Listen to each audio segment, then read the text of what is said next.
꿀잠 자는 야담 이야기. 효행과 의리를 다한 이우종. 이우종은 청주의 수군이었습니다.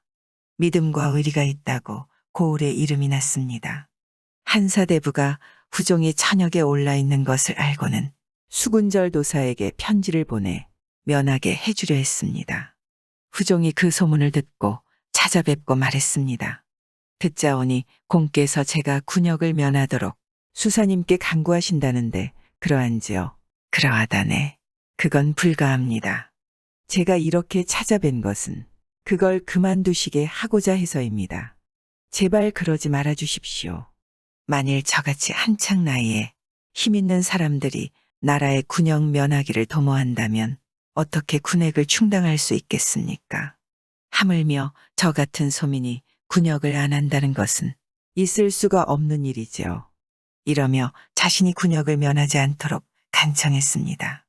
그는 나이가 60이 되어도 군역에 응하여 태만하지 않았습니다. 그 아버지의 동생 중에 출가하지 않고 수행하는 사람이 있었는데 늙어서 처자가 없었습니다. 후종은 그를 자기 집에 모시고는 게으름 피우지 않고 잘 봉양했습니다.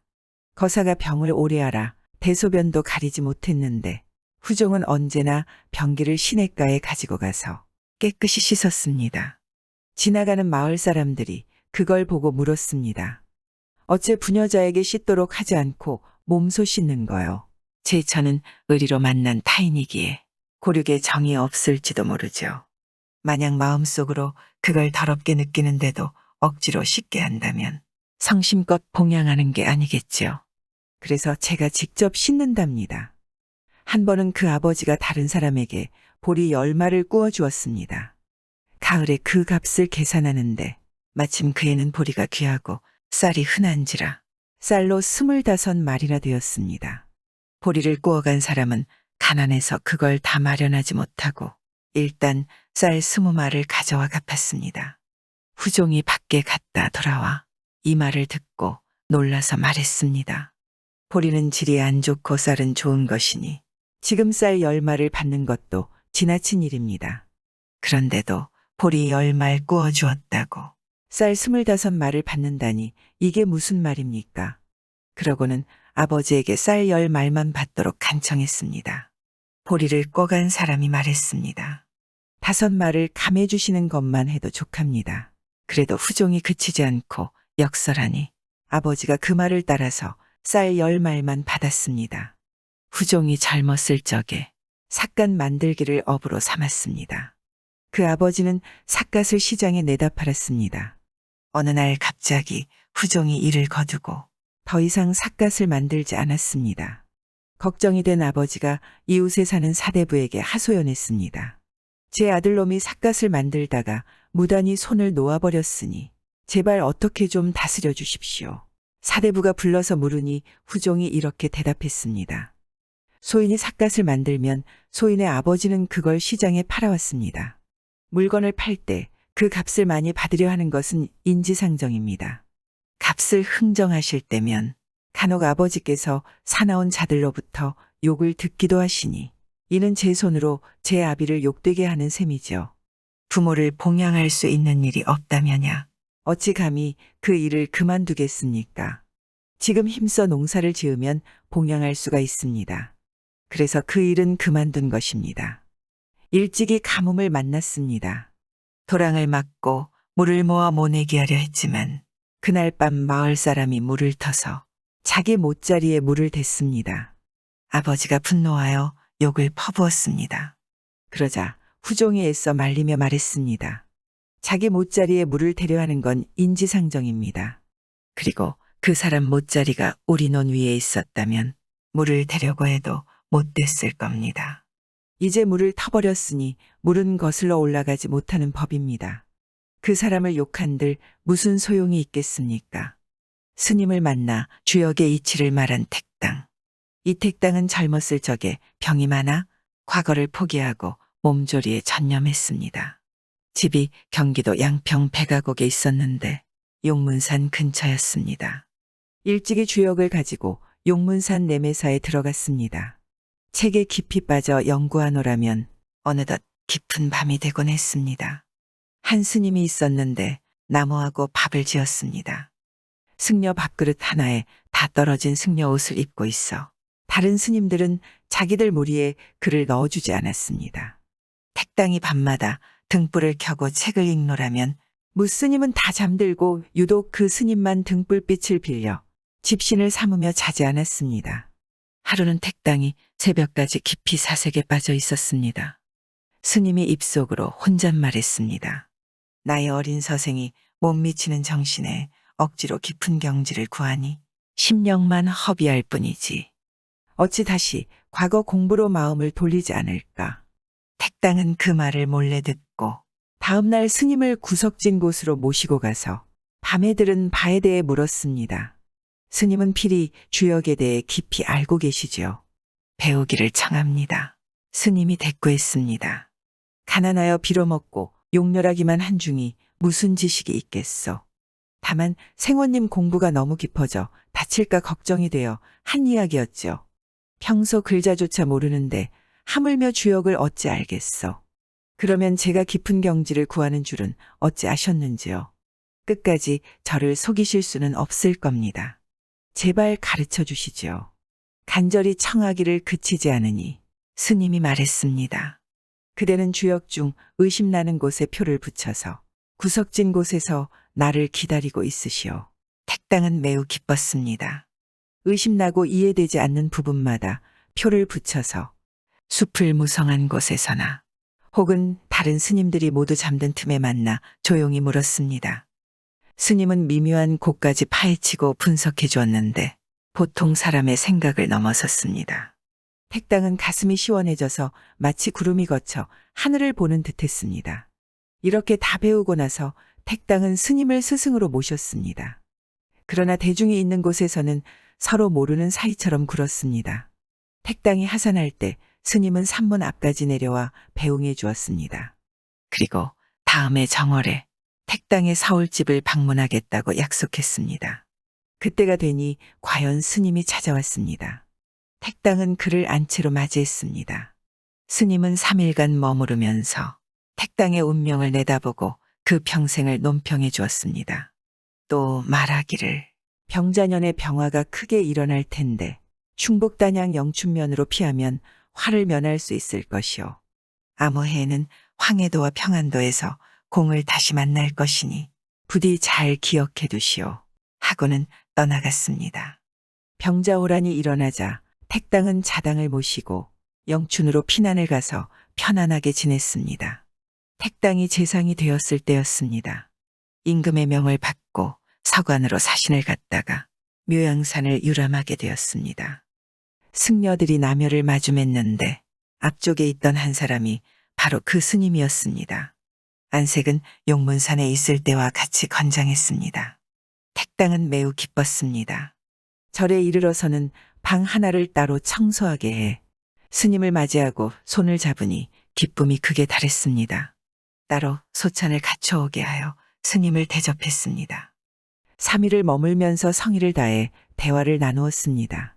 위로는 나라 일로부터 아래로는 사사로운 집안일에 이르기까지 세세히 빠뜨린 것이 없었습니다. 아울러 도에 대해서도 들었습니다. 그때 이별하고 나서는 다시 만나지 못했다 합니다. 은분으로 복을 얻은 가난한 호랍이 옛날에 세 남자가 호랍이로 살았습니다. 딸린 가족도 없어 지팡이와 남학신을 마련해 함께 산수를 두루 구경하고 빼어난 명승지를 탐방하기로 했습니다. 어느 날 발길이 닿은 외진 곳에서 화장도 하지 않고 깨끗하게 차려입은 세 여인을 만났습니다. 세 여인은 용모와 얼굴이 빼어나게 아름다웠는데 개울가에서 빨래를 하고 있었습니다. 그래서 이렇게 물었습니다. 어찌 이리도 예쁜 사람들이 깊은 산골짜기에서 살아가오? 여인들이 말했습니다. 저희는 일찍 과부가 되고 의지할 곳도 없어져 집을 나왔습니다. 구름처럼 떠돌다가 이 산속에서 살게 되었답니다. 또 물었습니다. 당신들 세 사람과 우리 셋이 짝을 이루어 함께 살면 어떻겠소? 그러지요. 그래서 각자 손을 이끌고 집으로 가서는 함께 베개를 베고 잤습니다. 그중 한 사람은 장사였습니다. 동침을 막 시작하여 두 사람의 몸이 달아올랐습니다. 호련 여인의 음부 속뭔가가 약물을 단단히 묶고 끌어당기니 그 힘이 엄청나게 셌습니다. 양경이 거의 뽑힐 지경이어서 잠시도 더 지탱하기가 어려울 것 같았습니다. 하지만 온 힘을 다해 양경을 여인의 음부에서 뽑아냈습니다. 개의 내장 같은 것이 약물 끝에 얽혀 나왔습니다. 그것을 말아서 잠자리 아래에 두고는 다시 그 일을 하니 같은 우환은 일어나지 않았습니다. 여인에게 물었습니다. 저 육선은 무슨 물건인가? 여인이 말했습니다. 저도 잘 모르겠어요. 저희 세 사람은 시집을 가서 하룻밤을 지내기만 하면 남편들이 갑자기 죽더군요. 6번이나 그랬답니다. 천하에 이렇게 팔자가 사나운 여자가 어디 있겠어요. 그래서 우리는 서로 맹세했지요. 다시는 혼이 나지 말고 깊은 산으로 들어가 함께 살면서 세상과의 인연을 다 끊자고요. 오늘 뜻밖의 서방님을 만났으니 진짜 천생배필이어서 삼생의 인연을 능히 맺을 수 있을 것 같아요. 저 두 사람은 틀림없이 불에 뛰어든 불나방이 되었거나 호랑이에게 던져진 가련한 고깃덩이가 되었을 것입니다. 날이 밝기를 기다렸다가 두 여자의 집으로 가보니 과연 남자 둘이 죽어 있었습니다. 시신을 두껍게 싸서 묻어주었습니다. 두 여자도 장사를 따르고 싶어 했습니다. 장사가 말했습니다. 내가 비록 기력이 조금 있긴 하나 어젯밤에 거의 죽다가 살아났는지라 정신을 수습하기 어렵네. 인삼 2냥만 복용하면 중기를 보강하여 슬슬 일을 치를 수 있겠지. 여인들이 각자 나가서 인삼을 캐어 광주리를 가득 채웠으니 그 수가 매우 많았습니다. 그 중에는 아이만큼 큰 인삼이 있었습니다. 그걸 복용하고 며칠이 지나서 한 여인과 동침을 했습니다. 약물이 빨려 들어가는 것이나 육선이 얽혀 나오는 게 전날과 똑같았습니다. 며칠 뒤 남은 한 여자와 동침했는데 마찬가지였습니다. 마침내 세 여자와 한 집에 살게 되었습니다. 인삼을 판매하니 재산도 몇만 금에 이르렀습니다. 어떤 사람이 그들의 종적을 수상히 여겨 관가에 알리니 본읍사또가 잡아들여 곡절을 물었습니다. 장사는 사실대로 다 이야기해 주었습니다. 사또가 말했습니다. 그 육선은 모두 어디 있는가? 장사가 대답했습니다. 혹시나 약에 쓰일까 하여 모두 말려두었습니다. 사또가 말했습니다. 그것의 이름은 음분산이다. 오직 천하절색의 몸에만 있는 것이지. 보통 사람이 죽을 병을 얻어 백약이 무효할 때 이것을 가루로 만들어 조금만 복용하면 반드시 살아나지. 고질병도 깨끗이 나으며 정신과 기운도 보통 때처럼 회복하니 환원석이나 회생단과 다름없다. 너에게는 쓰일 데가 없지만 다른 사람에게는 지극한 보물이니 관가에서도 공짜로 빼앗을 수 없다. 육선 한 줄기에 1000꾸러미로 계산하여 3000금을 줄 테니 납품하거라. 그 뒤 중국 사람이 육선의 기운을 보고 와서는 백금 한 수레를 주고 사갔다 합니다. 도적질 잘하는 아들. 아득한 옛날의 일이 아니랍니다. 서울 장거리 밖에 한 사람이 무녀동남 외아들을 두어 금이야 오기야 하고 길렀답니다. 그는 아들이 커가자 기골이 장대해서 힘꼴이나 쓸 것 같으니 이제 저놈이 커서 일하게 되면 살림에 쪼들린 허리를 좀 펼 수 있으리라 고 생각했습니다. 그런데 아버지가 바라는 바와는 딴판으로 아들은 커가면서 도적질을 하기 시작하는데 그것도 명문거족의 가문에 진익이 간직해두는 귀물들만을 했답니다. 그래서 아버지는 날마다 관가에 붙잡혀가서 주리를 틀리고 매맞는 것을 부잣집 밥 먹듯 했답니다. 아버지가 그처럼 고초를 당해도 아들은 재버릇 해못 준다고 그냥 도적질만 했습니다. 아버지는 자식 난 것이 이런 죄로 된다면야 누가 자식을 낳겠느냐고 한탄도 했지만 그래도 그것이 제 자식이라 철이 들면 나아지려니 하고 하루 이틀 참으면서 목젖이 닿도록 타이르기도 하고 때로는 몽둥이 뜸질을 하기도 하였습니다. 그래도 아들의 버릇은 황개꼬리 굴뚝에 3년 두어도 그 꼴이 그 꼴인 것과 같았답니다. 참고 참다 못해 화가 상투 끝까지 치솟은 아버지는 너무 기가 막혀서 그만 자식 안 낳은 셈 치겠다고 하면서 아들을 집에서 내쫓아 버렸습니다. 그래도 아버지는 귀여운 자식 여행을 시키라는 옛속담도 있으니만큼 객지타관에 돌아다니면 보는 것도 많고 듣는 것도 많을 것이고 만고풍상을 겪을 터이니까 자연 사람이 될 수 있으리라고만 생각했습니다. 세월은 물과 같이 흘러 어느덧 10년이라는 길고 긴 세월이 지났습니다. 어느 날 아버지 가슴에 못이 되어 있던 아들이 돌아왔답니다. 기쁜 아버지는 속으로 10년이면 산천도 변한다는데 인제는 나이도 있으니까 변함이 많으리라 고 생각했답니다. 그래서 찾아온 아들을 붙잡고 낙노하며 내 자식아, 이제는 너도 세상을 알았겠구나 라고 하면서 기뻐하였습니다. 이에 과연 세상살이를 더욱 잘 알게 되었습니다. 아들이 이런 대답을 하자 아버지는 자기 마음에 드는 말을 한다고 대단히 기뻐하면서 얘야, 내가 이제는 사람이 된 거로구나. 그런데 그동안 무엇을 하며 살아왔기에 그런 것을 알게 됐느냐 고 물었답니다. 그러니 아들은 전에 배운 것을 더욱 잘하게 되었고 또 어떤 것을 훔쳐야 한다는 것을 똑똑히 알았다고 대답하였습니다. 아니 이놈아, 그럼 지금도 도적질을 한단 말이냐. 아버지는 너무도 뜻밖의 일이라 놀라서 뒤로 덜썩 주저앉아 버렸답니다. 그러나 아들은 아버지를 일으키면서 아버지, 제가 하는 짓이 양반들과 갑부에게는 도적질로 되지만 우리 같은 사람들에게는 살아나갈 국리로 되는데 왜 그리 놀라십니까? 라고 하였습니다. 아들의 늠름한 대답에 낙담한 아비는 노발대발하면서 이놈, 내가 정말 도적질을 그리 잘한다면 서울장안 예배당에서 예배 보고 있는 서양 목사를 훔쳐올 수 있겠느냐.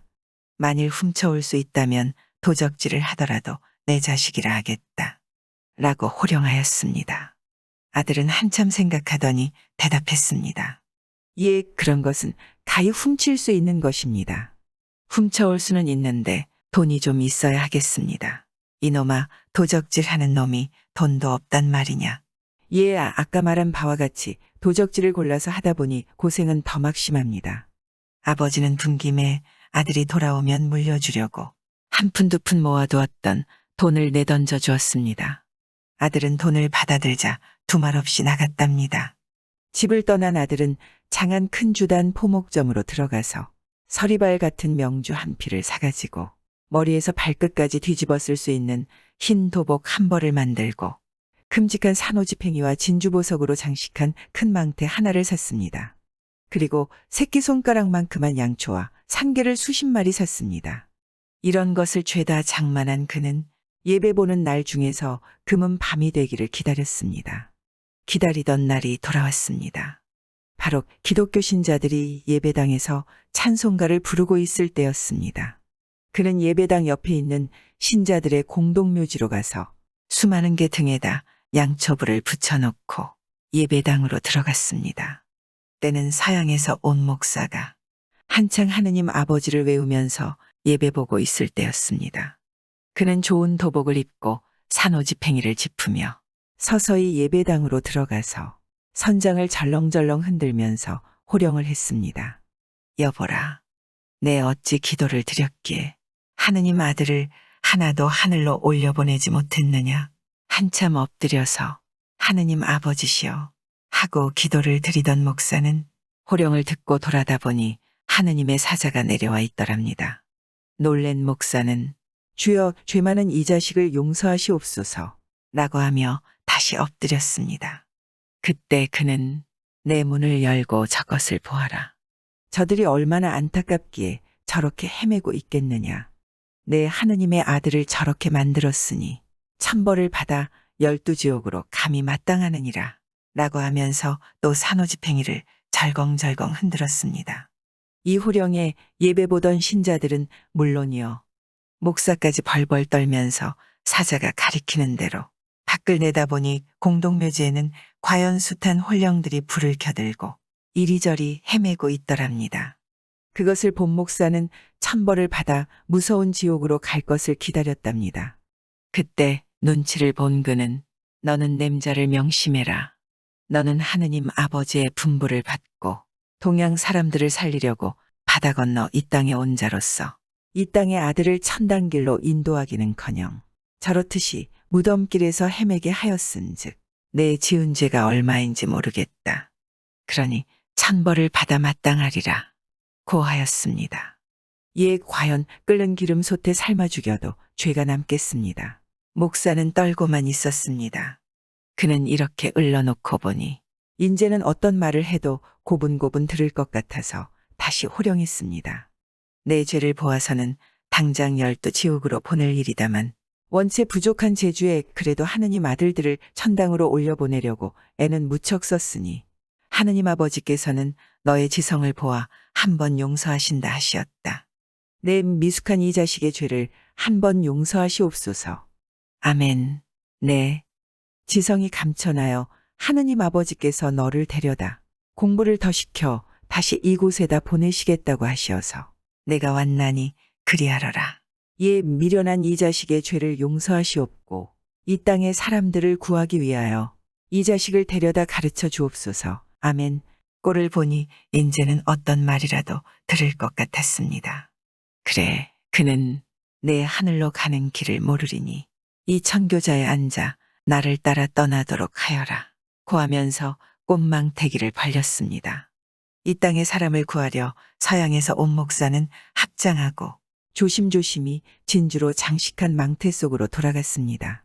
목사가 들어가자 망태를 둘러매고 교당을 나가니 신자들은 목사가 하늘로 올라간다고 엎드려서 축원하는 기도만 드리고 있더랍니다.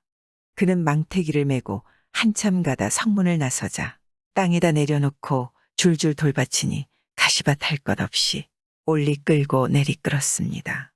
망태 속의 목사는 쓰리고 아프기는 하였지만 감히 말을 못하고 기도만 드리고 있었는데 나중엔 참다 못해 주여 하늘에 가는 길이 어찌 이다지도 험하나이까 라고 하였습니다. 이 말에 그는 이놈 내 그렇게 무지하니 이 고장의 사람들을 구하지 못함이 분명하다. 성경에 이르기를 천당은 좋지만 가는 길은 험하다고 하신 것을 모르느냐 라고 하였습니다. 무지한 자식을 용서하옵소서. 아멘. 목사는 더는 다시 말도 못하고 그저 이리저리 끌려다니면서 아플수록 아멘, 아멘 만 점점 더 부르고 있더랍니다. 이 고장 사람을 구원하러 왔다던 서양 목사를 망태에다 홀과 매고 돌아온 아들은 망태를 길가에 있는 큰 나무에다 달아매어 놓고 아버지를 찾았습니다. 목사를 훔쳐왔단 말에 아버지는 너무 어처구니 없어서 망태를 내려본즉 망태 안에는 머리가 노란 목사가 눈을 감고 멀쭉한 코와 당나귀 귀같이 큼직한 귀를 해물쩍거리면서 두 손을 합장한 채 주여 하느님 아버지시여 아멘 만 외우고 있더랍니다. 그것을 본 아버지와 동네 사람들, 길 가던 행인들은 모두 이런 도적질은 해야 한다고 크게 웃었습니다. 그러나 사람들의 웃음소리를 들은 목사는 하느님 아버지시여 무지하고 무도한 이 자식을 웃지 말아 주옵소서. 아멘 하더랍니다. 아낙네 행주치마. 일 잘하고 솜씨 좋고 마음씨 고운 우리 아낙네들은 아름다운 치마 저고리를 날씬히 입고 일할 때는 허리에다 저고리 고름과 치맛자락을 매는 앞치마 두르는데 그것을 행주치마라 합니다. 그것을 앞치마라 하지 않고 행주치마라 하는 데는 우리 아낙네들의 고귀한 정신을 담은 이야기가 전하여지고 있습니다. 이야기는 지금부터 약 400년 전 섬나라 오랑캐놈들이 대륙을 엿보고 조선에 건너왔을 때의 일이었습니다. 이것이 흔히 전하여져 듣는 임진왜란입니다. 외놈들은 수륙 20만 군을 동원하고 선발대로 5장군이 5만 군을 이끌고 신식무기인 조총을 가지고 부산에 상륙하였습니다. 조선에서 명나라의 구원을 청하였습니다. 명나라에서는 제독 이여송에게 4만 대군을 거느리고 출병케 하였습니다. 조선과 명나라 군대가 협력하여 외병을 짓부시니 외병들은 서부전선에서 평양을 버리고 도망을 쳤습니다. 놈들은 서울에서도 쫓겨나서 남은 대군이 선호하여 남쪽으로 달아날 때였습니다. 조선의 한 장군이 서울 서북쪽 행주산성의 길목에다 진을 치고 놈들을 삼켜버리려고 대기하고 있었습니다. 만산평야로 쏘다니며 갖은 황포한 짓을 다 하던 외병놈들은 평양에서 명군에게 쫓기워 행주 땅에 들어서자 불의의 습격을 받아 주검 사태를 이루었습니다. 함정에 빠지게 된 놈들은 남은 병조를 수습해가지고 죽기 살기로 달려들었습니다. 싸움은 격렬하게 되었는데 조선편의 군졸들은 화살을 탕진했습니다. 화살이 없으니 돌싸움이 벌어지게 되었습니다. 화살이 없음을 안 외병들은 남은 병력을 수습하여 죽기로써 살기를 해치자 하였습니다. 팔매 잘 치는 남자들이 돌팔매질로 달려드는 외놈들의 nap판대기를 겨누어 갈겨칠 때 아낙네들은 치마자락에다 돌을 싸서 날라다 섬겼습니다. 치마자락이 째져서 돌을 나를 수 없게 되니 삼배보건 삼배자르건 할 것 없이 앞치마처럼 둘러대고 돌을 담아 날라 끝내 원수 외적에게 무리 죽음을 안겼습니다. 승리한 우리 아낙네들의 앞치마가 얼마나 팥나고 돌인들 얼마나 없겠는가. 원수 외놈들의 주검에는 돌담불락이 쌓여져 있었습니다. 이로부터 용감하고 솜씨 있는 우리 아낙네들은 일할 때마다 앞치마를 두르는 것이 습관이 되었고 우리 아낙네들 외적을 물리치는데 공을 세웠기에 그 치마를 행주치마라 하여 오늘날까지 대대손손 아름다운 이야기를 엮으며 전하고 있습니다. 효부, 옛날 어느 마을에 소경 어머니를 모시고 살아가는 가난한 젊은 부부가 있었습니다. 그들은 서로 맞들고 손톱 발톱이 닳도록 벌었지만 늙은 어머니 한 분을 남과 같이 대접할 수가 없었습니다. 하루는 남편이 아내를 보고 의논성 있게 말을 꺼내는 것이었습니다. 여보, 우리 내외가 마른 일 굳은 일 가리지 않고 애를 쓰며 벌어도 늘상 그 상이 장상이 아니오. 아무래도 이대로 지나기보다 내가 몇 해 작정하고 타관 땅으로 돈벌이를 떠나보는 게 좋을 것 같소. 그동안 당신이 고생스럽지만 어머니를 잘 모셔주오. 아내도 남편의 의향을 찬성하였습니다. 좋은 생각이군요. 운수가 튀면 밭되기라도 생길지 그렇게 해봅시다요. 집 걱정은 조금도 말고 몸 편히 지내시다가 설사 돈을 못 벌었다 해도 속히 돌아오세요. 남편이 떠나간 후 아내는 시어머니를 모시고 여전히 남의 집 일을 도와주며 살며 근근득식 살아가고 있었습니다. 며느리는 밤과 낮이 따로 없이 방아품, 빨래품, 길쌈품 무슨 일이나 닥치는 대로 해주고 주인 집에서 죽이든 밥이든 먹으라고 한 사발씩 주게 되면 그대로 가지고 집으로 와서 시어머니를 극진히 공대하였습니다. 이렇게 했는데도 날이 가고 달이 갈수록 시어머니는 점점 여위어만 가다가 마침내 문박출입마저 할 수 없게 되었습니다. 며느리의 근심은 태산 같았습니다. 한 번 집을 떠난 남편은 종무소식인데 이 일을 대체 어찌한단 말인가. 약을 쓸래야 돈 한 푼 구처할 가망이 없으니 만약 일을 당하거나 되고 보면 이루의 무슨 면목으로 남편을 다시 대한단 말인가. 며느리는 앞 못 보는 시어머니 곁에 앉아 말없이 눈물만 흘릴 때가 한두 번이 아니었습니다. 며느리는 이 사람 저 사람 찾아다니면서 시어머니 병에 무슨 좋은 약이 없는가고 물어보았습니다. 어떤 사람들은 몸이 허약한 데는 지렁이가 좋으니 써보라고 권하기도 하는 것이었습니다. 며느리는 그 말을 고지 들었습니다. 돈이 들지 않는 보신약이란 별로 없기 때문입니다. 그날부터 며느리는 지렁이를 많이 잡아서 먼저 맑은 물에 담가 속을 싹 개워내게 한 다음 다시 손톱으로 배를 쪽쪽 훑어버리고 깨끗이 씻어서 보약의 물이 우러날 때까지 끓여 시어머니에게 대접하였습니다. 어찌 지렁이를 부모에게 대접하려는데 제가 먼저 맛을 보니 고소한 게 제법 고기 맛이 나기에 죄송한 대로 대접했던 것입니다. 노파는 손으로 사발을 더듬으면서 술질을 몇 번 하다가 깜짝 놀랍니다. 그렇게도 먹고 싶어 하던 고기국이 아닌가. 대체 이 고기국이 어디서 나왔을까? 얘야, 이 고기국이 어디서 나왔느냐? 내가 먹기는 달게 먹는다만 내가 이 고기국을 얻어오느라고 고생이 오죽했겠냐? 애고 가려내라. 내 고생하는 것을 생각하면 내가 얼른 죽어야겠는데. 노파는 목이 메어 덧뜨지 못하고 한숨을 짓는 것이었습니다. 며느리의 가슴도 아팠습니다. 대체 뭐라고 대답을 해야겠는가? 부모를 속이고 거짓말을 꾸며 뗄 수밖에 없지 않은가? 어머님, 그런 말씀을 어찌 하시나요? 주인 집에서 고기를 사다가 배를 빼 던지는 걸 가져와서 깨끗이 손질하여 끓인 거예요. 맛이 있으면 앞으로도 또 그런 걸 가져와서 끓여드리겠어요. 그랬더냐, 맛이 있다마다. 우리 같은 신세에 이렇게 고기 맛을 보지 않으면 어떻게 볼 수 있겠느냐. 다음에도 남들이 버리는 게 있으면 가져오너라. 맛이 좋으니 너도 먹어라. 그제야 노파는 맘을 놓고 달게 먹는 것이었습니다. 그 후부터 며느리는 하루도 빼놓지 않고 아침 저녁으로 지렁이를 잡아서 시어머니를 대접하였습니다. 얼마 동안 지렁이국을 먹고 난 노파는 점점 깨성이 되어 문밖 출입을 하게 되었고, 달이 몇 번 바뀜에 따라 피골이 상접하던 노파는 살이 포동포동 오르게 되었으며 얼굴에 주름살도 쭉 펴지는 것이었습니다. 이때부터 노파는 눈알이 뿌옇게 되면서 무엇이 얼른거리는 것 같더니 점차 형체가 나타나는 것이었습니다. 마침내 노파의 눈은 가리워 있던 백세가 걷히는 듯 앞이 환해지었습니다. 며느리와 시어머니는 하도 신기하여 서로 부둥켜 안고 웃으며 울며 어쩔 바를 몰라 했습니다. 이때부터 시어머니는 집이를 돌보며 며느리는 더욱 부지런히 품을 팔아 살아가기가 한결 나아졌습니다. 집을 떠난 지 5, 6년 만에 돌아온 아들은 눈뜬 어머니를 대하자 마치 꿈을 꾸는 것만 같이 어리둥절하였습니다.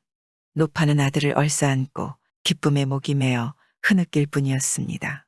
얘야, 내가 너를 낳고 산후조리를 온전히 할 수 없게 되어 그만 눈이 점점 나빠지다가 석 달 만에는 앞을 보지 못하게 되었던 것이다. 그러니 너의 얼굴을 내가 어찌 알아볼 수가 있겠느냐? 그런데 오늘 내가 밝은 천지를 다시 보게 되고 너의 얼굴을 보게 된 것은 모두 며느리의 덕분이다. 어머니의 말을 들은 아들은 너무도 감격하여 아내 앞에 무릎을 꿇고 절을 하였습니다. 이로부터 젊은 부부는 눈뜬 어머니를 모시고 화목한 가정을 이루어 아들 낳고 딸 낳고 잘 살았던 것입니다. 구독과 좋아요, 알람 설정 부탁드리옵니다.